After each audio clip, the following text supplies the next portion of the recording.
Suck it up. Cori Bush defends hiring private security guards while demanding America defund police. This is brilliant. She said, I'm going to make sure that I have security because I know man, I could just emphasize all the I's. All the I's. Have had attempts like on it's all my about life, her or something. and I have to have too much work to do. There are too many people that need help right now for me to allow that. Wow, that is someone who should just not be given any more power in any other context for the rest of their life. Like they have already fallen into the perfect totalitarian mindset. I'm more important than the average person, so a different set of rules should apply to me. Check it out. In her one sentence, she says, I'm going to make sure that I have security because I know I had attempts on my life and I have too much work to do. There are too many people that need help right now for me to a 7 in one sentence. Wow. Incredible. That is really fantastic. Narcissistic. Good for her. And I'm someone who says I a lot as well.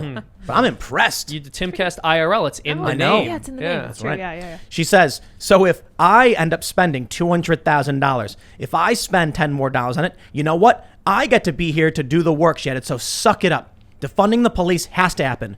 We need to defund the police and put that money into social safety nets. Okay, to be fair, she said we in that sentence. Well, she said we, so that means she's a woman of the people. I'm convinced. Yeah, She's I'm from sold. I to It we. comes out. Yeah. This is, I mean, it's the perfect example of moral licensing, right? Can anybody question the squad on their stance on guns?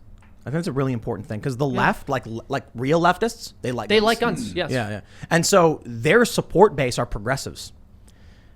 What will the progressives think? Like, where are they at on this one? I don't think anyone's ever been like, Ocasio-Cortez, how do you feel about guns? Well, here's the thing. I mean, gun control is a losing issue for the left, so I wouldn't be surprised if a lot of their base is very much in favor of guns and would be against the gun restrictions that the more moderate Democrats tend to push for. I think it's establishment Democrats that are anti-gun. Yes, exactly. Leftists are pro-gun. Mm-hmm. Like, I think a good portion of like union Democrat like working guys, if they still exist, probably there are pro-gun. some. No, I know some. Yeah. And the days of ballistic fabrication have evolved. I mean, you can 3D print weaponry now that didn't exist 20 years ago. The whole idea of legislating illegality to something that people can do in their house in secrecy is insane. I don't know. I mean, like you can make meth in your house in secrecy. I mean, I guess, and I'm like, it's possible. I was like.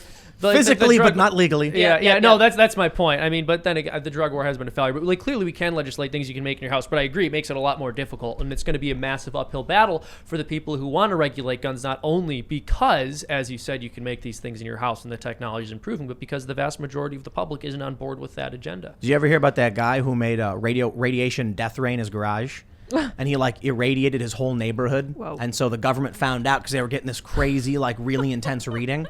And he had taken a bunch of common like radioactive materials because they exist all over the place. And he like made a big cluster of it. And then he put it in like, I could be getting the story wrong. So someone fact check me because I just read it on the internet somewhere. But he created like a lead casing with a hole. And then he put all of this radioactive material in it and it focused the radiation out of it. And so apparently they came and like shut him down. He got offered a job, then kept doing illegal stuff with radiation. It was like covered in lesions. So they like kicked him out of whatever it is they were doing. I was just thinking. Just real quick, I bring that up because of what your point was, like that home fabrication of things. It literally happens. But the reason I brought up 2A in the first place in the context of the squad is Cori Bush says defund the police. All right. And many of the leftists have said straight up abolish the police. Now, here's the problem I have with their view on this is that they want private security for themselves. Yes. They don't want you to have guns, and they want to take away your police. That is anarcho-tyranny to the most extreme degree. My position is abolish the police and give everyone guns by mandate. I was just thinking, like, if you established a global Second Amendment, like, how often do civilians from one country ever get charged with attacking another country? It's like, in the last 400 years. There was that guy in San Francisco who shot that woman. So like, but I mean like military escapades. In the last 400 years, I can't really pick like a citizen attack on another country. It's always the government. So if these citizens were armed, we would probably see a lot less war. You know, but arming the citizens doesn't necessarily mean you get rid of the military in that country. Right, you'd still have a military, but you'd also have an armed citizenry on both sides. So and I get what you're saying, yeah. You know, my view of it is like, so I've been saying abolish the police just because I see what's going on with, you know, the Metro Police in DC and the Capitol Police. What happened with that guy in his own home getting arrested? What happened in Seattle with the cops actually defending Antifa? And I'm like, dude, call their bluff, call them out, say just okay.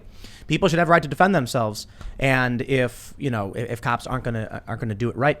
But my view is give everybody guns, right? Second Amendment, you have a right to keep and bear arms. Okay, then if we're going to have universal health care, we're going to have universal guns as well. But I'll put it really, really simply. I don't see people in their cars just like randomly like crashing into houses and like slamming the gas and slamming into old ladies or anything like that. How is it that people have access to this very powerful machine that can just hit somebody and they don't? They don't.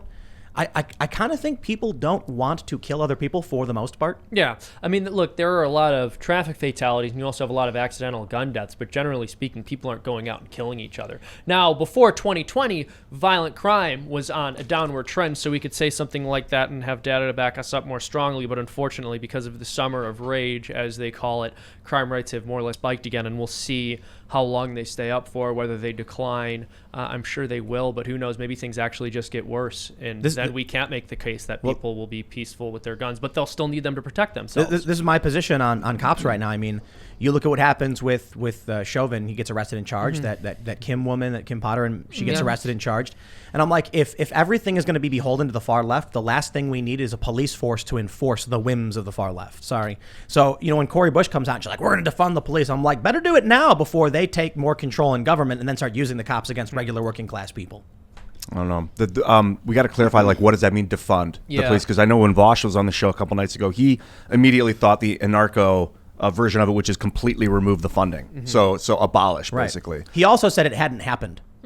And I was like, there was a report last year, it was like 265 departments had like their budgets slashed by substantial numbers. I think New York slashed $1 billion, right? $1 billion. So that's a defunding, not an abolishment. I mean, look, I believe law and order is very important on the one hand. On the other hand, I think there maybe is something to allowing these left-wing cities to engage in some self-sabotage and see how that goes for them, and maybe that corrects some of the bad thinking. Ultimately, I would leave it up more to local governments and regions to determine what their police force should look like. And you know what? I'll clarify this too. I didn't say abolish the sheriffs or troopers. I'm talking about these big cities where things are like run by Democrats and then the Democrats complain about their own mistakes. I'm like, okay, I don't live there. You know, when you have a baby or a child that's like, don't touch the hot stove, kid. And then the kid's like, and wants to do it. And you're like, what are you going to do? Eventually, you got to let him live his life. If he touches the stove, he burns his finger and he realizes, I shouldn't do that again. You can't spend your whole life keeping the kid out of the kitchen. So in a way, maybe we should let these cities rip their police departments apart. I think if that's what they want, if that's who they vote for, then either... Here's the way I see it, right? Like I mentioned, first and foremost, I look at what happened when there was like a bunch of right-wing dudes in Portland or whatever, and the cops started beating them up. Yeah. Then you've got obviously the Capitol Police crying and saying Trump's racist and all that stuff. And then you see the guy in Milwaukee who gets arrested after people were at his house threatening his own house. Yes. Now that right under the surface, it's like, okay, there's clearly an issue there. But there's another two issues that I think are important. If the Democrats come out and say they want to abolish or defund their police, I'm like, first of all, I don't live there. And I'm more libertarian, so I say, well, then they can run their community as they see fit within reason. Maybe they're right. Maybe they're right, huh? It'll be a utopia with no police.